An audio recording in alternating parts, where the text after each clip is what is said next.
Welcome to H6 installation demonstration. First, insert the power cord and tighten the nut. Then, plug the power cord into a suitable outlet. Next, we connect the air tube. Now we can turn the switch up. Let's demonstrate some basic operation of H6.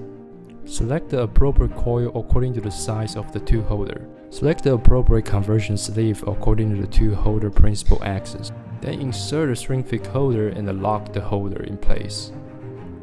Hold the coil button and move the coil to standard sintering position. See the red line applied to 10 to 12 mm, black line applied to 3 to 8 mm. Kindly use K655 power for 12 to 32 mm. When changing the coil, press hold the red button while pulling out the coil. K655 power coil must be fitted with a heat insulation ring placing and then tightened to the right. According to the size and type of tube holder, go into the system and select the most appropriate type of holder and data for sintering. Click start and the coil hits the tube holder.